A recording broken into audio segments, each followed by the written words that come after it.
Fala galera, sabadão, quem diz que a gente tem final de semana? Tem nada, aqui é jornalismo, jornalismo na veia, feed não pode parar. Eu sou o Fernando Antonioli e estou aqui orgulhosamente com vocês. E comigo, ele. Eu, André Santos, incansável com Fernando Antonioli no jornalismo, na comunicação. O serviço não para enquanto vocês estão em seus lençóis, nessa tarde fria, gelada em São Paulo. Cá estamos trazendo as notícias do Campeonato Brasileiro para vocês. Porque o show tem que continuar, a bola não pode parar e aqui com a gente é Futebol 24 horas. André, vamos começar falando de quem? Tem São Paulo, tem Palmeiras, tem Corinthians, tem Santos, escolha. O mesmo critério de sempre, do menor pro maior. A gente encerra falando do Coringão, então o que vier antes. Então tá, então vamos começar falando do Palmeiras? Beleza, Palmeiras tem um duelo que já começa praticamente ganho, né? Palmeiras e Figueirense. Figueirense oscila muito na tabela, enquanto o Palmeiras precisa, também oscila, mas o Palmeiras precisa mais resultado e tá jogando em casa. Palpite? Acho que o Palmeiras ganha. Palmeiras ganha. Pra mim, Palmeiras ganha fácil. 2-0. Não quero arriscar placar, mas o Palmeiras... Bom, o Palmeiras vai com um time bem ofensivo, né? Que já se tornou uma das grandes características desse time do Marcelo. E do outro lado tem o Figueirense, que desde a saída do Argel vem decaindo muito, né? O time conseguiu classificar para a próxima fase da Copa do Brasil, eliminou o grande favorito, de repente, Atlético Mineiro. Mas mesmo assim no Brasileirão empata em casa, perde, ganha, depois uma sequência de derrotas novamente, empate em casa. É um time que oscila demais. Acho que hoje, eu não estou com a tabela atualizada, mas acho que hoje o Figueirense não figura entre os 4 do Z4, né? Não está entre os 4 piores. Não está entre os 4, mas acho que pode entrar. Tem tudo para entrar depois desse duelo contra o Palmeiras. Está sofrendo ainda a saída do Argel. René Simões ainda não encaixou. Sabe o que é curioso, né, André? Porque a torcida do Figueirense lamenta a saída do Argel e a torcida do Internacional começa a lamentar a chegada do Argel. É um time que perdeu muito aquela característica de time ofensivo, tá muito mais um time brigador, tá se apequenando. Quase um Grêmio com as cores do Inter. Joga é bem isso. Aquele futebol de marcação, e o Grêmio do Roger joga pra frente. É verdade. Os polos estão invertidos no Rio Grande do Sul, né? O acadelamento, né? O acadelamento ele mudou de lado. O que antes era tradicional do Grêmio, agora é a característica principal do Inter de Porto Alegre. Bom, mas a gente não tá falando de Inter, até porque eu não sei quem o Inter joga. Vou atualizar nossos dispositivos móveis, tá ok? E Palmeiras, vamos falar um pouquinho mais do Palmeiras. O Palmeiras vai ter um jogo, o Palmeiras precisa ganhar, já tem um zum por lados do Parque Antártica, então precisa de ainda mais com essa ascensão do Flamengo, do Santos. Tá ficando cada vez mais difícil, mais acirrada essa briga no G4. Essa quarta vaga aí, porque eu acho que as 3 primeiras não vão... Já tem dono.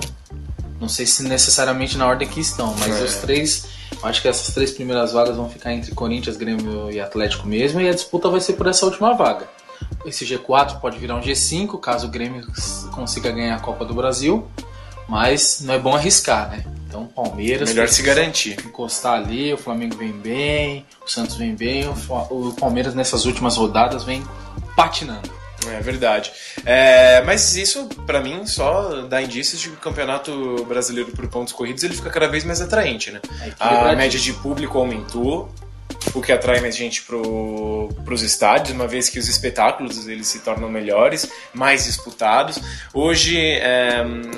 Os campeonatos anteriores você entrava já com aqueles 2, 3 times ali certo de que ia cair, seriam os sacos de pancada ao longo do campeonato, e hoje não tem mais isso, né? Hoje parece que o pequeno aprendeu a jogar, ele se porta bem contra o time grande, às vezes toma aquela ligeira piaba, né? Mas... Ou às vezes aplica aquela piaba também, time grande. O Inter que diga, né, Chape? Beleza. E vamos lá. O que mais tem nesse final de semana? Tem um Coringão aí jogando de domingo, né? Coringão vai estrear no horário das 11. Verdade. Ainda não atua. Porque tá precisando de público, né? Precisando de público, e eu já vi aí também que os times grandes entraram com uma petição aí contra a CBF, porque o Corinthians vai jogar e mudou o tempo. É plausível, acho que é plausível. O Corinthians está realmente influenciando no tempo. Essa semana choveu muito, que é uma característica da arena, porque eles molham os jogos antes da partida. Até isso. Se chover, ninguém joga lá, então. O Corinthians vai começar contra o Joinville, tem que vencer o adversário fraco, que já é o penúltimo colocado. Precisa vencer, quem briga pelo título não pode vacilar contra times menores. Eu estava falando agora há pouco do papel dos times de menor expressão no Campeonato Brasileiro, e esse é um jogo nítido, onde um time pequeno vem para querer surpreender, mas acho que o Joinville não tem bala para tudo isso. Eu acho que no começo da partida pode até fazer um jogo duro, um jogo parelho frente ao Corinthians, mas eu acredito que o jogo de amanhã vai ser um jogo igual o jogo contra o Cruzeiro, André. Aquele jogo onde o Corinthians encontra o primeiro gol, o time vai ficar tranquilo, vai ser questão de tempo para encontrar o segundo e quiçá o terceiro. Inclusive, se tiver que arriscar um placar, 3-0 pro Corinthians amanhã. O Joinville não tem mais muito a perder, é um franco atirador, vai jogar todas bem recuado ali, uma hora que conseguir sair no contra-ataque, vai explorar essa parte do jogo, meio de campo, mas o Corinthians vem reforçado, né? O Fagner volta, o Gil, o Gamarra Negro está de volta. Volta também o Elias, depois de ter participado dos amistosos da seleção brasileira, em que nada acrescenta, mas está de volta.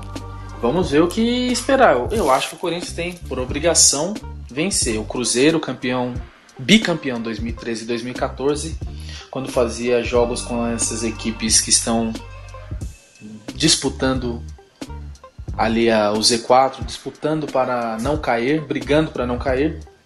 Atropelava todos. O Corinthians, dos últimos 12 pontos, marcou 8, o que é um aproveitamento razoavelmente bom, visto os adversários que ele enfrentou. Enfrentou aí Cruzeiro, enfrentou Fluminense, Chapecoense, enfrentou Palmeiras, teve clássico, né? E aí são jogos duros, então o Corinthians teve até que um desempenho plausível nesses últimos confrontos. Então, quando você pega time que está numa classificação, uma zona desconfortável, tem que ganhar. Bom, a gente está em sintonia, André. 2 jogos até agora, nós estamos combinando nos palpites, combinando aí nos placares. Posso 2-1, 2-0 pro Corinthians. 2-0 pro Corinthians? Eu fui mais ousado, mais otimista no meu placar. Bom, outro jogão dessa rodada acontece amanhã, que é o São Paulo e o Grêmio, né? São Paulo e Grêmio, jogo duro.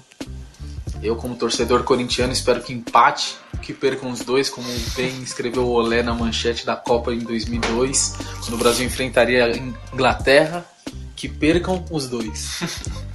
Mas o jogo do São Paulo é aqui, em São Paulo? Lá no Sul. Jogo duro pro São Paulo, viu? Jogo duro, é pedreira. Eu acho o meu palpite para esse jogo, André, é igual o jogo do Corinthians e do Joinville. São Paulo pode até fazer um jogo parelho, fazer um jogo frente a frente com o Grêmio lá na sua arena, mas acredito que não tem como sair de lá com um placar positivo. Eu não confio nesse time do São Paulo jogando fora de casa. O time já deu indícios de que fora de casa não se encontra ofensivamente, defensivamente principalmente. O último jogo é prova disso, levou uma goleada cachapante do Santos, 3-0. Eu digo cachapante porque na verdade é um placar clássico, muitos acreditam que nem se configura uma goleada, mas a verdade é que o Santos chegou pouco ao gol. E quando a bola chegava, já chegava com um jogador livre para marcar, coisa que não aconteceu com o São Paulo. São Paulo mandou uma bola no travessão nos 40 minutos da segunda etapa apenas, depois que o Michel Bastos entrou na partida. Time mal escalado pelo técnico Juan Carlos Osório. Eu o isento de culpa. Eu acredito que ele confia nos atletas e aqueles 11 que ele escolhe para levar a campo são os 11 que se destacaram durante a semana, ainda pensando nessa questão de rodízio e ainda pensando também, André, que ele não encontrou a formação ideal. Acho que nenhum São Paulino, nem o mais otimista, tem um time ideal na cabeça hoje.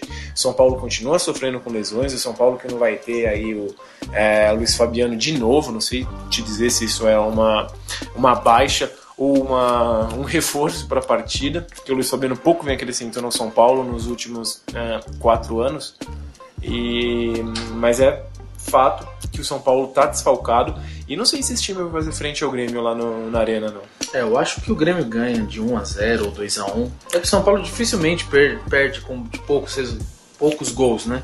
Quando perde, leva muitos gols o São Paulo, quando é derrotado.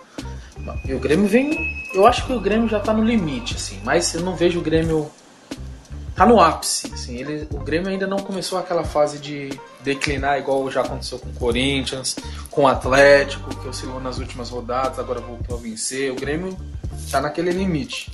E isso é algo que fatalmente ocorre, né, André? Ainda mais o Grêmio que está envolvido em outra competição e tem sérias chances de ser vencedor. Tem um duelo contra o Fluminense, um time que está visivelmente inferior ao Grêmio neste momento.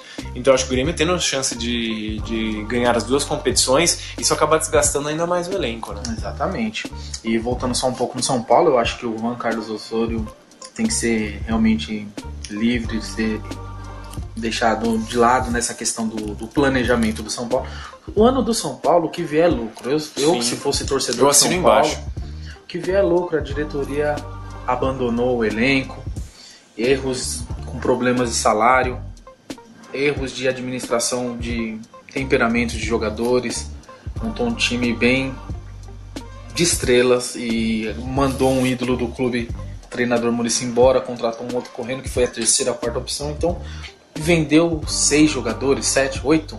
Quantos foram? Desde que o Osório chegou ao São Paulo, o São Paulo já se livrou de 8 jogadores. 8 jogadores, é muita coisa. É quase um time de o Osório vai fazer é o que ele tá podendo aí agora, é o que ele faz, é isso, não é nada além disso não. Que em contrapartida, né, André, nós temos aí jogadores que estão voltando de lesão. O Daniel já é uma peça significativa para o meio de campo, para o ataque. Em breve teremos o retorno do Allan Kardec. Então pode ser que daqui a pouco o São Paulo tenha uma nova cara. Mas como diz um amigo meu, aí a Inês já será morta, né? Até o Allan Kardec voltar, já... Eu sou menos otimista dos torcedores, eu tô até que gostando dessa ideia de tentar chegar um pouco mais adiante na Copa do Brasil. O São Paulo tem um duelo contra o Vasco, o São Paulo tem que ganhar, o São Paulo precisa passar pelo Vasco. A fase do Vasco não nos permite perder pro Vasco, então isso me deixa um pouco mais otimista. Claro, passando pelo Vasco, pode ser que pegue uma pedreira na semifinal, que é o Santos, que vai pegar o Joinville, e eu acredito que saia vencedor do confronto. Então vai ser difícil, mas eu tô curioso, não tô nem otimista, eu tô mais curioso do que otimista. Porque é aquilo que eu tô dizendo, não adianta depositar esperanças no São Paulo, o que vier é lucro. Esse ano, visto os problemas de contusão, desmanche de elenco, problemas de diretoria e administração e alternância ele no cargo do treinador, é lucro. Não necessariamente nessa ordem, né? Eu elencaria primeiro os problemas da direção. Exatamente. Perdida, completamente perdida e amadora. É lucro. Falar do Peixe? Vamos falar do Peixe. O Santos. Vamos criar um adendo antes de falar do jogo da Ponte Preta? Claro. Fui cobrado abertamente por muitos santistas aí, seja pelo Facebook, seja andando nas ruas, nas viagens, nos aeroportos, no WhatsApp. Fui cobrado de que nós não falamos do Santos, porque perdeu o clássico pro São Paulo. Primeiro lugar, quem disse que eu sou São Paulino? Todos. Em segundo lugar, vamos falar um pouquinho dessa vitória do Santos também, vamos encher a bola do Peixe. Claro. Não tem o que falar do Santos, né? Um time que ganha um clássico de 3-0 sem 2 dos principais jogadores, um time... Isso é reflexo dessa excelente fase que está vivendo o Santos, essa excelente fase desse cara que o nome dele tem que ser citado, tem que ser mencionado, porque ele está fazendo um trabalho brilhante. Tenho até medo de falar e ele começar a perder daqui pra frente, porque é gostoso ver o futebol do Santos e acredito muito ao Dorival Júnior. Excelente trabalho do Dorival Júnior. Eu acompanhando nossos amigos da Energia 97. Um abraço, Benjamin, Sombra, abraço, Portuga, Mano, Domênico. Abraço pra vocês aí. O Benjamin Bach, que assim como os outros cronistas esportivos, disseram que a diretoria do Santos cometeu um erro em trazer o Dorival Júnior, visto os últimos trabalhos dele, que não foram trabalhos assim, digamos, bons. E eu fui o primeiro a falar isso também. Foi demitido do Palmeiras, foi demitido do Flamengo e etc. Andou passeando por aí no Internacional, não fez bons trabalhos. Eu preferi esperar, porque o Dorival Júnior no Santos foi muito bem. E tá aí, tá fazendo um trabalho. O Santos também, assim como o São Paulo, se desfez de alguns jogadores. O Santos está afundado numa crise. O Santos está entrando em processo na questão do Neymar. A situação do Santos está realmente complicada financeiramente, politicamente. Vários jogadores também com salários atrasados. O Santos foi campeão paulista. E aí chegou o Dorival Júnior. E era então, antes da chegada dele, um dos candidatíssimos ao rebaixamento. Robinho foi embora. Largou o time aí que sempre o ajuda quando ele não faz nada, como é de costume dele na Europa. E aí ele foi ajudado pelo Santos, se levantou novamente e foi pra China. Foi ganhar um dinheirinho, ganhar uma verdinha lá fora. Foi ganhar uma grana, e tá certo ele, eu também faria o mesmo. Mas os Santos acharam que era o fim do Santos, o Santos estava com um treinador inexperiente, sem o seu principal jogador, e começou a atropelar todo mundo.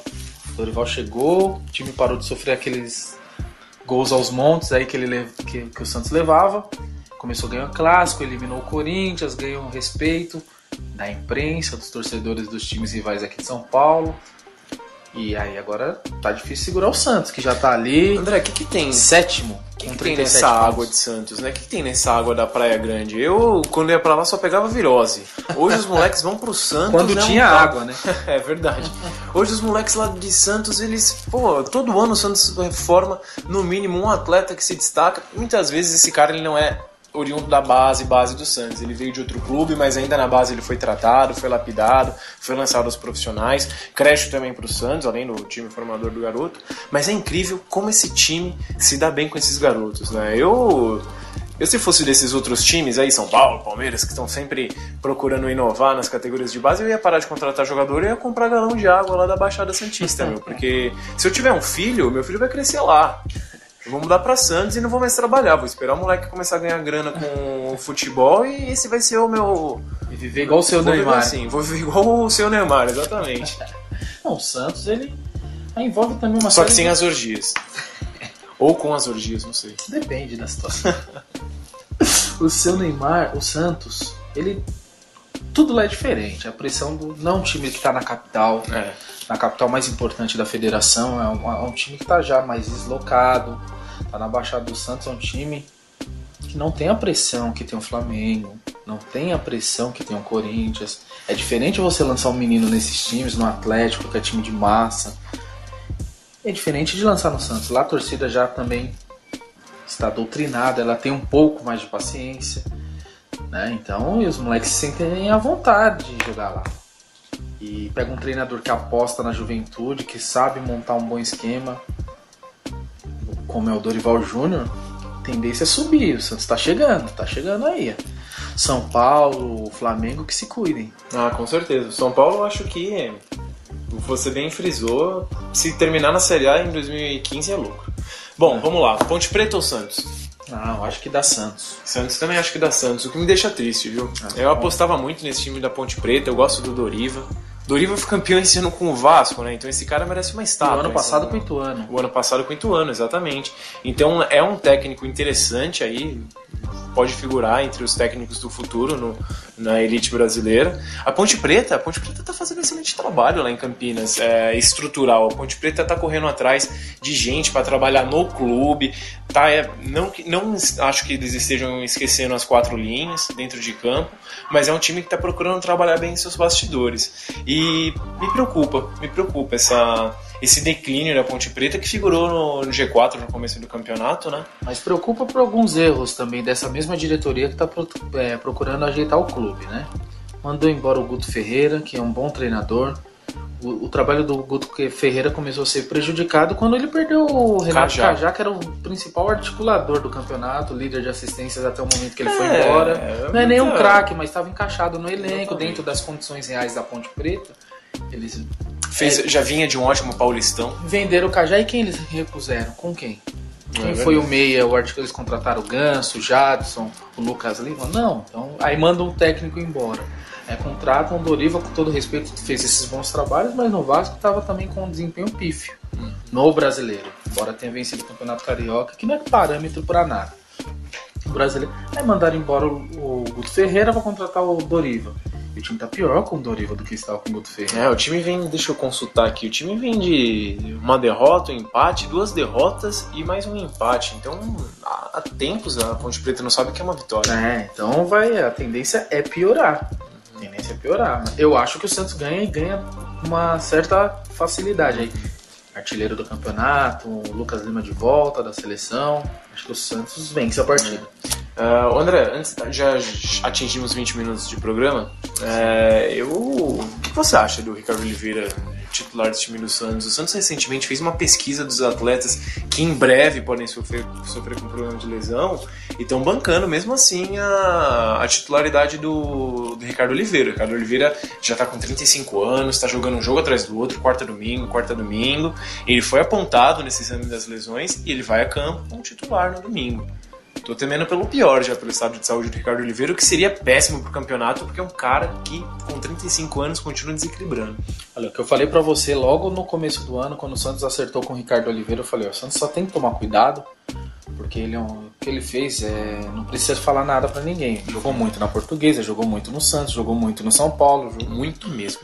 Figura entre os meus queridinhos da camisa 12. E aí aconteceu isso, eles fizeram um contrato de risco ali com ele, um contrato com valor baixo, ele teve um bom desempenho no Paulista, aí já renovaram com valores diferentes. Ele provou que ele é um atleta, ele não é só um jogador de futebol, é um jogador que se cuida, é disciplinado, cuida do corpo, que ele precisa disso para desempenhar um bom trabalho. E ele é tecnicamente ninguém tem nada que falar do Ricardo Oliveira, assim, foi dos últimos aí centroavantes que sabem jogar fora da área, que bate uma falta, que chuta de fora da área. Se não fosse aquela lesão em 2006, certamente ia figurar com a camisa 9 do Brasil. Não com a 9, mas de repente reserva ali no lugar do Fred, na Copa de 2006. Seria ele, sempre insistir nisso. Jogou muito. De repente 2010, ao invés do Luiz Fabiano, 2010 ele ainda estava jogando super bem, mas ainda estava em fase de recuperação, perde um pouquinho de confiança. O Brasil infelizmente perdeu um grande atleta aí, que agora nesse final de carreira está representando de verdade. Mas ele manteve o nível. Eu acho que ele nem tá representando agora, ele sempre jogou isso aí que ele joga. E aí ele pega uma época que o futebol brasileiro tá com dificuldade de achar novos centroavantes, ele se destaca. Foi artilheiro do Paulista com facilidade, é artilheiro do Brasileiro, não vejo ninguém que possa competir com ele aí. Até para diminuir, isso serve para diminuir a exaltação que foi criada em relação ao Guerreiro. O Guerreiro jogou o mesmo campeonato paulista que o Ricardo Oliveira, um time treinado porque todo mundo diz que é o melhor treinador do futebol brasileiro, que é o Tite, e não conseguiu ser artilheiro do Paulista. O Guerreiro não vai ser artilheiro do Brasileiro. E o Ricardo Oliveira foi artilheiro do Paulista. O Ricardo Oliveira foi decisivo no jogo contra o Corinthians na Copa do Brasil. E é isso, assim, a gente tá também exaltando muito que vem de fora, aquela que você insiste em dizer síndrome de vira-lata. Então estamos esquecendo, o Ricardo Oliveira, para mim, ele pode até não titular, mas ele pode contribuir com a seleção brasileira ali. Reserva, um jogador experiente, que já jogou no Milan, já jogou fora, conhece a vida. Compromissado, é um cara que não vai tumultuar nada lá, é um cara que eu nunca vi criar problemas. Então, pra mim, não me surpreende em nada, na verdade, isso aí. Certo, tá aí. Grande figura, um abração pro pastor Ricardo Oliveira. André, em breve iremos fazer uma visita num culto dele. Vamos lá. Estou esperando um convite aí, Ricardão. Vamos lá. Curitiba Internacional. Coxa e Inter. Só vou apontar quem vence. Só quem vence, vai. Sem placar, né? Sem placar. Nós vamos nos estendendo. Inter. Mesmo fora. Eu aposto na primeira vitória do Inter. Vou apostar no empate, porque na última rodada eu apostei no Curitiba, no duelo contra o Fluminense, e deu empate, né? Então hoje eu acho que vai ficar no empate de novo. Porque sim, e é 0x0. 0x0 não, 1x1, porque o Henrique vai deixar o dele e o Inter vai desencantar, vai marcar um gol fora de casa. Palmeiras joga hoje, a gente já falou. Corinthians joga amanhã às 11, já falamos. Ponte Preta e Santos às 11 também. Espero que não esteja tão sol lá em Campinas. E o Vasco também joga no domingo. Vasco e Atlético Paranaense. Ih, rapaz, aí ficou difícil. Eu vou apostar no Atlético, vai. No Atlético? Ah, cara, eu quero apostar no Vasco. Na última rodada eu quis apostar no Vasco. Eu não apostei no Vasco, eu quebrei a cara. Vou apostar no empate, vou ficar em cima do muro. Grêmio e São Paulo nós já falamos, que vai dar Grêmio absoluto. E aí é um pega pra capar, hein? Aí é jogão, hein? Cruzeiro e Galo, meu. Cruzeiro e Galo. Eu acho que dá Cruzeiro. Sério? Acho que dá Cruzeiro. Clássico, sempre aquele que tá um pouquinho mais esquisito, acaba vencendo. Perdeu o último jogo pro Flamengo, que eu tinha apostado no Cruzeiro. Vou de novo Cruzeiro apostar em você. Por favor, não me decepcione. Adivinha de que eu vou? Eu vou de empate. Vou ficar em cima do muro. Chape e Flamengo. Chapecoense e Flamengo lá na Arena? Chapecoense, o maior verdão do Brasil contra o Flamengo. Eu vou apostar no empate. Esse eu vou empate. Puxa, cara, pra mim é um duelo equilibrado mesmo. Chapecoense em casa não costuma fazer tão feio quanto faz fora. Mas o Flamengo também fora de casa é empate. Avaí e Goiás. 1x0 Avaí. 1x0 Avaí? 1x0. Puta, é o time do Gilson Kleina, né? Bacia das almas ali. O Goiás é o Werder Bremen brasileiro. Ah, cara. Puxa, mas se eu falar empate vai ficar estranho. Eu vou apostar no Avaí também, só porque tá jogando em casa.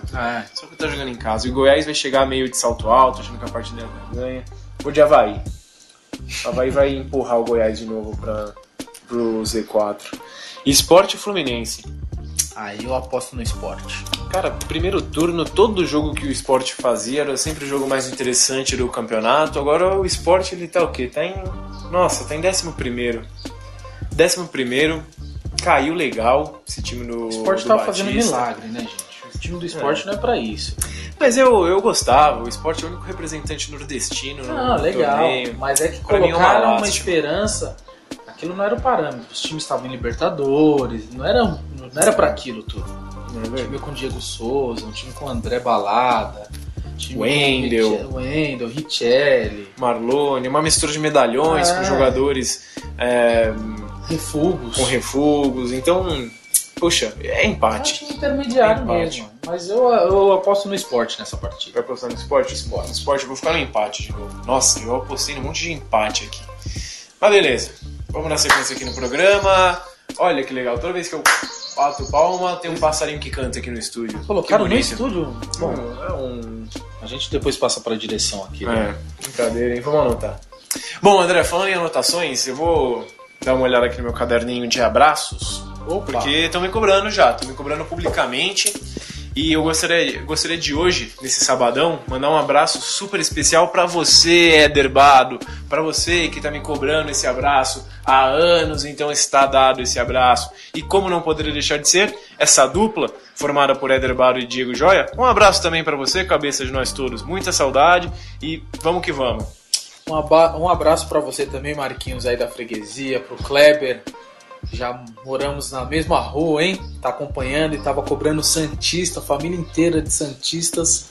Meu irmão era um grande jogador de futebol, já disputou até torneio pela seleção das categorias de base, mas teve um problema grave no joelho e teve que encerrar precocemente, com 18 anos, a sua carreira prodigiosa. Lamentável. Hoje é um grande professor de educação física. Abraço também a Islan. Nossa, pra nome de vocês. zagueirão, hein? Opa. Nome de zagueirão. Mas era muito habilidoso, jogava de meia direita. É mesmo? Belíssimo jogador. Que perda. Bom, Abraço rapaziada, pra vocês. tem outros abraços que eu preciso dar, não posso me esquecer. Pra você também, Santista, Ronald Moreno, menino Ronald, forte abraço pra você.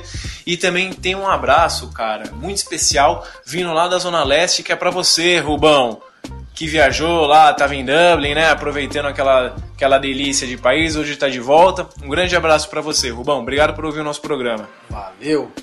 Sessão de abraços encerrada? Sessão de abraços encerrada. Vamos encerrar por aqui Vamos hoje? encerrar? Então Certo. aquele abraço pra você, meu Abraço, amigo André. Fernando, Ó, vamos ouviu? De novo. Ô, Achei que tivesse acabado a bateria. passarinho. Vamos lá, e abençoados pelo passarinho, a gente termina mais essa edição do feed. Galera, aquele abraço, um excelente final de semana pra vocês. Abraço a todos, acompanhe a rodada e segunda estamos aqui de volta, nesse mesmo horário e nesse mesmo canal. Beijo do gordo. Lá, lá, lá, lá, lá.